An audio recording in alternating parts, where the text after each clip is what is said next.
एक पल के लिए ना उस दृश्य को इमेजिन कीजिए। हाँ। 90,000 लोगों से खचाखच भरा हुआ एक विशाल स्टेडियम, हवा में गूंजती हुई अनगिनत आवाजें और रंग बिरंगी रोशनियां, मंच पर खड़े दुनिया के सबसे बड़े सुपरस्टार्स। बिल्कुल एक ग्लोबल फिनोमेनॉन। हाँ, आज दुनिया जिन्हें ग्लोबल लेजेंड्स के रूप में पूजती है, जो बिलबोर्ड चार्ट्स पर हफ्तों तक राज करते हैं और जिन्होंने ना संगीत की दुनिया के हर पुराने नियम को तोड़ दिया है। सही बात है। लेकिन आज हम इस चमक दमक की बात नहीं करेंगे। हाँ। आज हम उस खामोशी की बात करेंगे जो इस शोर के ठीक पीछे छिपी थी, क्योंकि इस चकाचौंध भरे इतिहास में एक वक्त ऐसा भी था, एक ऐसा बेहद नाजुक और खौफनाक पल जब सब कुछ बस खत्म होने वाला था। हाँ, वो दौर।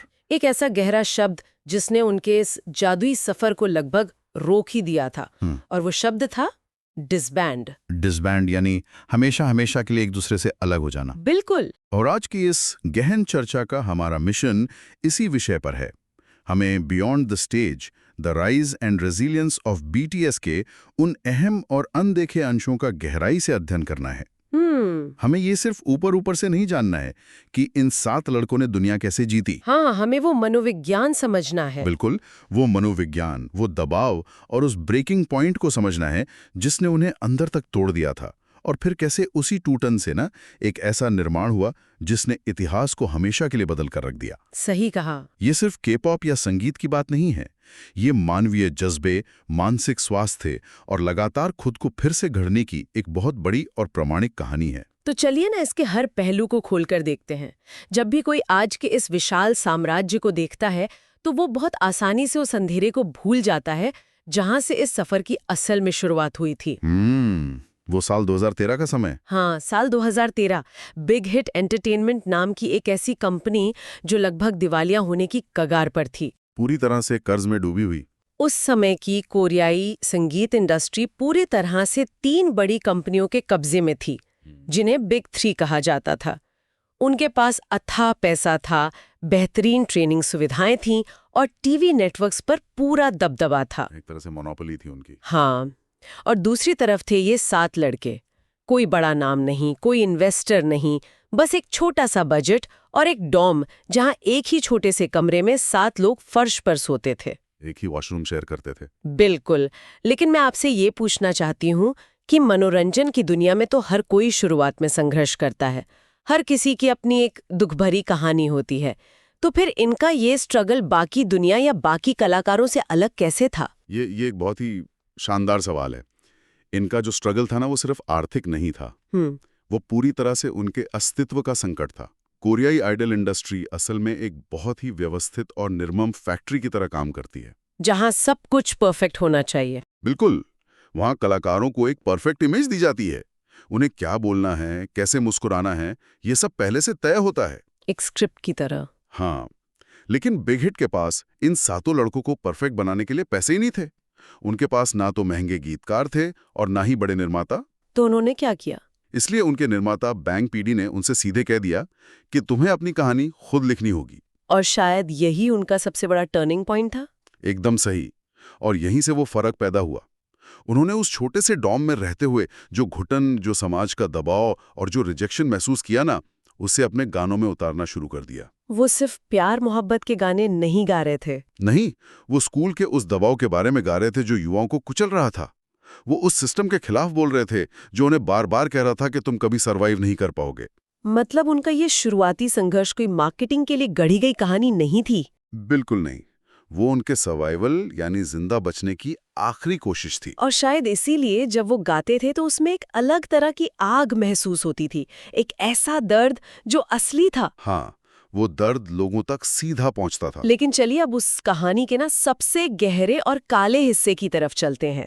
शारीरिक मेहनत और गरीबी का संघर्ष एक बात है, लेकिन जो चीज मुझे इन सोर्सेस को पढ़ते हुए सबसे ज्यादा चौंकाती है वो है साल 2018 का वो भयानक दौर। वो साल सच में एक ब्रेकिंग पॉइंट था। हाँ, ये वो साल था जब वो पूरी दुनिया में छा चुके थे। उन्होंने अमेरिकन म्यूजिक अवार्ड्स में परफॉर्म किया था, बिलबोर्ड म्यूजिक अवार्ड्स जीत रहे थे, एक के बाद एक रिकॉर्ड टूट रहे थे। बाहर से देखने पर वो दुनिया के सबसे खुशकिस्मत इंसान लग रहे थे, लेकिन अंदर असल में क्या चल रहा था? बाहर की दुनिया के लिए वो सफलता के शिखर पर थे, लेकिन असल में वो एक बहुत ही भयानक बर्नआउट और मानसिक द्वंद्व से गुजर रहे थे। 2018 का वो साल उनके लिए एक साइकोलॉजिकल प्रेशर कुकर बन गया था, जिसे हम आम लोग शायद समझ भी नहीं सकते। आप कल्पना कीजिए, आप लगातार हवाई जहाज़ों में हैं, हर दिन एक नए देश में हैं और लाखों कैमरे आप पर 24 घंटे टिके हैं। कोई प्राइवेसी नहीं। बिल्कुल कोई प्राइवेसी नहीं। आपसे उम्मीद की जा रही है कि आप कभी कोई गलती नहीं करेंगे, कभी थके हुए नहीं दिखेंगे, हमेशा मुस्कुराते रहेंगे। हाँ, इस लगातार बने रहने वाले परफेक्शन के दबाव ने उनके मानसिक स्वास्थ्य पर बहुत गहरा प्रहार किया। वो अपने उस आइडल वाले रूप और अपनी असली इंसानी पहचान के बीच पूरी तरह से उलझकर रह गए थे। सफलता का जो मुकुट उन्होंने पहना था, उसका वजन उनकी गर्दन तोड़ रहा था। बहुत सही एनालॉजी दी आपने। वो वजन सच में असहनीय हो गया था। और यही बात इस कहानी को इतना असली और खौफनाक बनाती है। हम अक्सर ये सोचकर बड़े होते हैं कि एक बार पैसा और शोहरत मिल जाए तो जिंदगी के सारे दुख खत्म हो जाते हैं। लेकिन यहाँ तो शोहरत ही सबसे बड़ी विलन बन गई थी। बिल्कुल, मुझे वो पल याद आ रहा है जिसने पूरी म्यूजिक इंडस्ट्री को झकझोर कर रख दिया था। 2018 की वो मशहूर मामा अवार्ड्स की स्पीच। हाँ, वो स्पीच रोंगटे खड़े कर देती है। वो मंच पर आर्टिस्ट ऑफ द ईयर का सबसे बड़ा अवार्ड लेने आए थे और अचानक उनके आंसुओं का बांध टूट गया। वो स्पीच न सिर्फ एक भावुक पल नहीं था, वो एक बहुत बड़ा कन्फेशन था, एक तरह की स्वीकारोक्ति। हाँ, दुनिया के सामने उन्होंने ये स्वीकार किया कि उस साल की शुरुआत में वो मानसिक रूप से इतने ज्यादा टूट चुके थे, इतने गहरे डिप्रेशन और थकान में थे कि वो सब कुछ छोड़कर हमेशा के लिए डिसबैंड होने पर विचार कर रहे थे। सुनने वालों के लिए ये सोचना भी कितना सिहरन पैदा करने वाला है। उन्होंने उस मंच से रोते हुए कहा कि वो रोज बंद कमरों में रोते थे और सोचते थे कि क्या ये सब वाकई इस लायक है। अगर उस दिन उस बंद कमरे की मीटिंग में उन 7 लोगों ने हार मान ली होती तो आज बीटीएस सिर्फ के-पॉप के इतिहास का एक भूला बिसरा फुटनोट होता। बिल्कुल, आज जो हम देख रहे हैं वो होता ही नहीं। आज का ये विशाल ग्लोबल फेनोमेनन कभी अस्तित्व में ही नहीं आता। लेकिन वो नहीं टूटे, उन्होंने वापसी की। तो सवाल ये उठता है कि उस गहरी खाई से उन्हें बाहर किसने निकाला। यहाँ जो बात सबसे ज्यादा दिलचस्प है ना, वो ये है कि उन्होंने उस दर्द को छिपाने की कोशिश नहीं की, जो कि बहुत आम है इंडस्ट्री में। हाँ, अक्सर इंडस्ट्री में पीआर एजेंसियां ऐसी चीजों को दबा देती हैं, लेकिन उन्होंने अपने इस मानसिक संघर्ष को ही अपनी कला का सबसे बड़ा हथियार बना लिया। उन्होंने अपने डर को ही अपनी ताकत बना लिया। बिल्कुल, उन्होंने दुनिया के सामने एक झूठी मुस्कान रखने के बजाय सीधे सीधे कहा कि हम टूट रहे हैं, हम खुद से नफरत करने लगे हैं। और यहीं से शुरुआत हुई उनके ऐतिहासिक लव योरसेल्फ एरा की। एकदम सही। उन्होंने सिर्फ डांस या आकर्षक म्यूजिक वीडियोस तक खुद को सीमित नहीं रखा। उन्होंने अपने संगीत के जरिए एंजाइटी, डिप्रेशन और इम्पोस्टर सिंड्रोम पर खुलकर बात की। लेकिन मैं यहाँ आपको थोड़ा रोकना चाहूंगी। लव योरसेल्फ यानी खुद से प्यार करो, ये मैसेज तो कोई भी दे सकता है। कई ब्रांड्स इसे अपनी टी-शर्ट्स पर छापते हैं। हाँ, ये बहुत कॉमन फ्रेज है। तो ऐसा क्या था कि जब बीटीएस ने ये बात कही तो दुनिया भर के करोड़ों युवाओं ने इसे एक धर्म की तरह अपना लिया? क्या ये सिर्फ एक बहुत ही चतुर मार्केटिंग रणनीति नहीं थी? नहीं, और यही इसका सबसे बड़ा सच है। जब आप सच बोलते हैं ना, खासकर तब जब आप अपने सबसे कमजोर पल में होते हैं, तो लोग उस प्रामाणिकता को तुरंत महसूस कर लेते हैं। लोग असली और नकली का फर्क समझते हैं। बिल्कुल समझते हैं। 2018 के आसपास ना पूरी दुनिया का युवा एक अजीब सी डिजिटल एंग्जाइटी से गुजर रहा था। सोशल मीडिया का वो पीक टाइम। हाँ, सोशल मीडिया के इस दौर में हर कोई परफेक्ट दिखने की होड़ में अंदर से अकेला महसूस कर रहा था। ऐसे में जब दुनिया का सबसे मशहूर ग्रुप मंच पर आकर रोता है और कहता है कि हम भी खुद को आईने में देखकर डरते हैं, हम भी फेल होने से डरते हैं, लेकिन हमें धीरे धीरे खुद को स्वीकार करना सीखना होगा, तो वो सिर्फ एक पॉप सॉन्ग नहीं रह जाता। बिल्कुल, वो एक साइकोलॉजिकल एंकर बन जाता है। युवाओं को पहली बार ये महसूस हुआ कि कोई तो है जो ऊपर से उन्हें उपदेश नहीं दे रहा, बल्कि उनके साथ उसी कीचड़ में खड़ा होकर उनके दर्द को समझ रहा है कि हाँ, तुम अकेले नहीं हो, हम भी तुम्हारे साथ हैं। इसी बेजोड़ प्रामाणिकता ने उस अभूतपूर्व वफादारी को जन्म दिया जिसे हम आज उनकी आर्मी के रूप में देखते हैं। ये बहुत ही शक्तिशाली नजरिया है। ये सिर्फ एक फैन और आइडल का रिश्ता नहीं था, ये एक गहरा भावनात्मक गठबंधन था, एक वैचारिक गठबंधन। और इसी प्रामाणिकता के साथ ना सोर्सेस से निकलकर एक और बहुत ही अहम बात सामने आती है। एक ऐसा रहस्य जो किसी भी बैंड को या तो इतिहास में अमर बना देता है या फिर उसे अंदर से पूरी तरह खोखला कर देता है। समझ रहा हूँ आप किस तरफ इशारा कर रही हैं। और वो रहस्य है उनका ब्रदरहुड, उनका भाईचारा। एंटरटेनमेंट इंडस्ट्री का इतिहास ना ऐसे महान ग्रुप्स की कहानियों से भरा पड़ा है जो सिर्फ इसलिए बिखर गए क्योंकि उनके बीच ईगो आ गया था। हर जगह देखने को मिलता है ये। बीटल से लेकर वन डायरेक्शन तक हर जगह अंततः व्यक्तिगत महत्वाकांक्षाएं ग्रुप पर भारी पड़ जाती हैं। कोई एक स्टार बन जाता है और बाकी पीछे छूट जाते हैं। हाँ, लेकिन बीटीएस के मामले में ये गतिशीलता बिल्कुल अलग है। तो मैं यही जानना चाह रही हूँ कि ये गतिशीलता अलग कैसे है। मेरा मतलब है आज हर मेंबर की अपनी एक अलग विशाल पहचान है। कोई फैशन का ग्लोबल एम्बेसडर है, कोई सोलो आर्टिस्ट के रूप में बिलबोर्ड पर रिकॉर्ड तोड़ रहा है। बहुत बड़े बड़े रिकॉर्ड्स। फिर भी जब वो साथों साथ आते हैं तो वो ग्रुप आइडेंटिटी इतनी मजबूत कैसे बनी रहती है? उनके बीच वो व्यावसायिक ईर्ष्या क्यों नहीं आती? क्योंकि वो ब्रदरहुड कैमरों के सामने दिखाई जाने वाली कोई स्क्रिप्ट नहीं है। वो असली है। इसकी जड़ें उन शुरुआती डॉर्म के दिनों में बहुत गहराई तक धसी हुई हैं। कोरियाई ट्रेनिंग सिस्टम में ना अक्सर ट्रेनीज को एक दूसरे का प्रतियोगी बना दिया जाता है। उन्हें लड़ना सिखाया जाता है। उन्हें सिखाया जाता है कि अगर तुम्हें डेब्यू करना है तो तुम्हें अपने बगल वाले को हराना होगा। लेकिन बिग हिट ने ये नियम तोड़ दिया। उन्होंने कुछ अलग किया। उन्होंने एक ऐसा इकोसिस्टम बनाया जहां सहयोग ही सफलता की इकलौती कुंजी थी। आरएम जो उनके लीडर हैं, उन्होंने एक तानाशाह की तरह नहीं बल्कि एक सूत्रधार की तरह ग्रुप को बांधा। सबको साथ लेकर चले। जब 2018 में वो टूटने की कगार पर थे, तब किसी लीगल कॉन्ट्रैक्ट ने उन्हें साथ नहीं रखा था। उस समय उस ब्रदरहुड ने उन्हें संभाला था। बिल्कुल। उन्हें इस बात का गहरा एहसास हो गया था कि व्यक्तिगत सफलताएं बहुत छोटी चीजें हैं। असली ताकत वो साझा स्ट्रगल है जो उन्होंने एक साथ उस छोटे से कमरे से लेकर वेम्बली स्टेडियम तक जिया है। सातों ने मिलकर उस वजन को बांटा जो अकेले किसी एक इंसान को कुचल सकता था। और यही उनकी सबसे बड़ी जीत थी। अब यहाँ से ना कहानी एक बहुत ही रोमांचक और ऊर्जा से भरे मोड़ पर आती है। हाँ बिल्कुल। क्योंकि एक बार जब उन्होंने अपने अंदर के उस भारी तूफान को शांत कर लिया, जब उन्होंने एक दूसरे का हाथ पकड़कर उस अंधेरे दौर को पार कर लिया, उसके बाद जो ग्लोबल धमाका हुआ वो आधुनिक संगीत के इतिहास में किसी चमत्कार से कम नहीं था। एक अनस्टॉपेबल फोर्स बन गए वो। सियोल की उन तंग गलियों और छोटे प्रैक्टिस रूम से निकलकर पूरी दुनिया के सबसे बड़े स्टेडियम्स पर छाया आने का वो सफर। ये एक ऐसा ग्लोबल फिनोमिनन था जिसने पश्चिमी संगीत उद्योग के सारे पुराने जमे हुए नियमों और धारणाओं को जड़ से उखाड़ फेंका।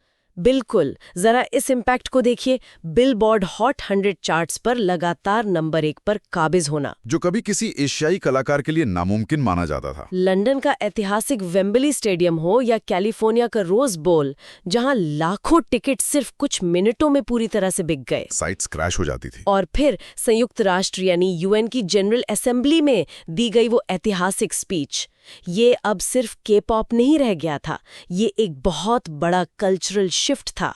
और इसमें सबसे बड़ी बात यह है कि उन्होंने भाषा की उस अभेद्य दीवार को पूरी तरह से चकनाचूर कर दिया, जो बहुत बड़ी बात है। दशकों से पश्चिमी मीडिया और रेडियो स्टेशनों का ये अलिखित नियम था कि अगर आप अंग्रेजी में नहीं गाते तो आप ग्लोबल सुपरस्टार नहीं बन सकते। वो आपको सीरियसली ही नहीं लेते थे। वो विदेशी भाषाओं के संगीत को नीश या किनारे की चीज मानते थे, लेकिन बीटीएस ने उन्हें अपनी शर्तों पर झुकने के लिए मजबूर किया। उन्होंने पश्चिमी दुनिया को कोरियाई भाषा सीखने पर मजबूर कर दिया। टैलेंट, सही टाइमिंग और इंटरनेट के उस विकेंद्रीकृत यानी डिसेंट्रलाइज पावर ने मिलकर ये साबित किया कि जब भावनाएं सच्ची हों तो संगीत किसी डिक्शनरी का मोहताज नहीं होता। ये इंटरनेट वाला पॉइंट ना बहुत जरूरी है, बहुत अहम है, क्योंकि उनकी सफलता में उनकी आर्मी का रोल किसी आम फैन क्लब जैसा नहीं था। वो लोग खुद ही अनुवादक बन गए, खुद ही प्रमोटर बन गए। बिल्कुल।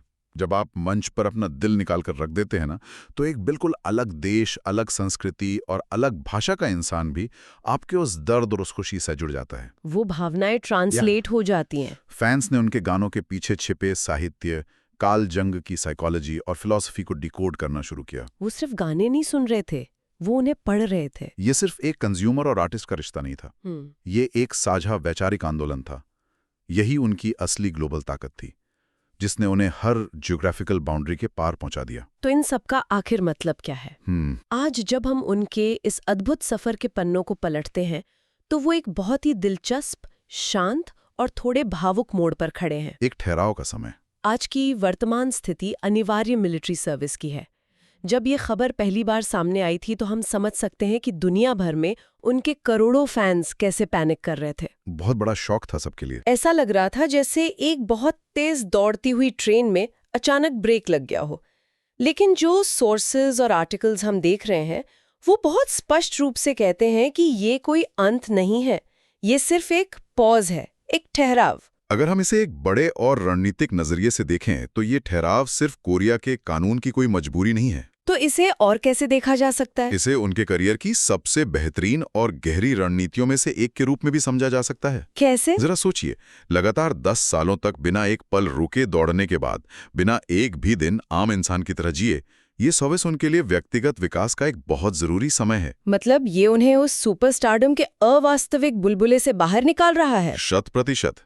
मिलिट्री सर्विस का ये समय उन्हें वापस जमीन से जोड़ रहा है। उन्हें वो नॉर्मल जिंदगी दे रहा है। वहां वो ग्लोबल सुपरस्टार्स नहीं हैं, वहां वो सिर्फ आम इंसान हैं जो एक रूटीन फॉलो कर रहे हैं, अपने साथियों के साथ जमीन पर बैठ रहे हैं। ये अनुभव उन्हें बदल देगा। यह अनुभव उन्हें न सिर्फ एक इंसान के रूप में और ज्यादा परिपक्व बनाएगा, बल्कि एक कलाकार के रूप में उन्हें नई कहानियां और नए नजरिए देगा। सही बात है। जब आप 10 साल तक सिर्फ होटल के कमरों और स्टेडियम्स में रहते हैं ना, तो एक वक्त के बाद आपके पास लिखने के लिए आम जिंदगी के अनुभव ही नहीं बचते। आपके पास कोई नई कहानी नहीं होती। ये दूरी, ये खामोशी उनके भविष्य के उस बहुप्रतीक्षित कमबैक की नींव को और भी कई गुना मजबूत कर रही है। ये एक बहुत ही खूबसूरत एनालॉजी है। शुक्रिया। ये पॉज उस धनुष की तरह है जिसकी डोरी को बहुत पीछे की तरफ खींचा जा रहा है, ताकि जब तीर छूटे तो वो पहले से कहीं ज्यादा दूर तक और कहीं ज्यादा तेज गति से आसमान को चीरता हुआ जाए। बिल्कुल सटीक। और अगर हम आज के इस पूरे डीप डाइव को समेटें, इन तमाम सोर्सेस से बीटीएस की इस पूरी कहानी से मिलने वाले उस सबसे बड़े सबक को निकालें, तो ये बात शीशे की तरह साफ हो जाती है कि ये कहानी सिर्फ संगीत, कोरियोग्राफी या चार्ट्स पर राज करने के बारे में नहीं है। ये उससे कहीं ज्यादा गहरी है। ये रिजेक्शन की आंखों में आंखें डालकर देखने की कहानी है। ये खून पसीना एक कर देने वाली उस कड़ी मेहनत, मानसिक स्वास्थ्य के उन गहरे अंधेरों से लड़कर वापस लौटने की हिम्मत, और सबसे बढ़कर खुद को बार बार राख से उठकर फिर से गढ़ने की कहानी है। एक फीनिक्स की तरह। ये दुनिया के हर उस उभरते हुए क्रिएटर, हर उस सपने देखने वाले के लिए एक बहुत बड़ी और जीती जागती सीख है, जिसे कभी किसी ने ये कहकर खारिज कर दिया था कि तुम सर्वाइव नहीं करोगे। ये सब ना एक बहुत ही महत्वपूर्ण सवाल खड़ा करता है। एक ऐसा गहरा सवाल जिस पर हम सबको विचार करना चाहिए। अगर 2018 के उस भारी मानसिक दबाव में, उस चकाचौंध भरे अंधेरे में वो सातों टूट गए होते, अगर वो सच में हार मान लेते, अगर वो सच में उस दिन हमेशा के लिए डिसबैंड हो जाते, तो क्या होता? हाँ, दुनिया आज के इस इतने बड़े ग्लोबल फिनोमेनन को हमेशा के लिए मिस कर देती। करोड़ों लोगों को वो सहारा नहीं मिलता। लाखों युवाओं को वो लव योरसेल्फ वाला सहारा कभी नहीं मिल पाता। उनका वो स्ट्रगल, वो दर्द और टूटने के बिल्कुल कगार पर पहुंचकर वापस लौटने की वो असाधारण जिद ही उन्हें आज लेजेंड बनाती है। सच में इतिहास गवाह है कि महानता अक्सर उन लोगों को नहीं मिलती जो कभी गिरते नहीं हैं, बल्कि उन्हें मिलती है जो बुरी तरह गिरने के बाद एक दूसरे का हाथ पकड़कर फिर से एक साथ खड़े होने का फैसला करते हैं। एकदम सही कहा आपने। सफलता सिर्फ ऊंचाई पर पहुंचने का नाम नहीं है, बल्कि उस ऊंचाई पर टिके रहने के लिए जो कीमत चुकानी पड़ती है, उसका नाम है। बिल्कुल। इस बेहद गहरी और भावुक चर्चा के अंत में सुनने वालों के लिए मैं एक ऐसा विचार छोड़ना चाहूंगी जिस पर वो खुद अपने स्तर पर गहराई से सोच सकें। सोचने वाली बात है। इन तमाम सोर्सेस से गुजरने के बाद एक बात तो पूरी तरह से साफ है कि अब सवाल ये बिल्कुल नहीं है कि बीटीएस सफल है या नहीं। ये तो वो बरसों पहले साबित कर चुके हैं। दुनिया जानती है। असली सवाल तो ये है कि जब ये ठहराव खत्म होगा, जब साल 2025 में वो पूरी तरह से वापस आएंगे, तो क्या उनका वो अगला चैप्टर पहले से भी कहीं ज्यादा बड़ा और कहीं ज्यादा विशाल होगा? क्या वो खुद अपने रिकॉर्ड्स तोड़ेंगे? क्या इतिहास सिर्फ खुद को दोहराएगा, या फिर उनके इस ऐतिहासिक कमबैक के साथ संगीत और कला के इतिहास की एक पूरी नई परिभाषा लिखी जाएगी? ये देखना बहुत दिलचस्प होगा। आप अपने नजरिए से इस बारे में जरूर सोचिएगा। इस ग्रुप को आप उनके सफर के किस फेज में सबसे ज्यादा मजबूत और प्रामाणिक मानते हैं? क्या उन शुरुआती अंधेरे और गरीबी भरे दिनों में, या 2018 के उस दर्दनाक लेकिन सबसे सच्चे दौर में, या फिर आज के इस खामोश लेकिन बेहद शक्तिशाली ठहराव में? एक बहुत ही गहरा सवाल है ये। ये नया सवेरा कैसा होगा? ये कमबैक दुनिया को कैसे चौंकाएगा? इस विचार के साथ हम आज की ये गहन चर्चा यहीं समाप्त करते हैं। हमारे साथ इस डीप डाइव में गहराई से जुड़ने, सुनने और सोचने के लिए आपका बहुत बहुत धन्यवाद।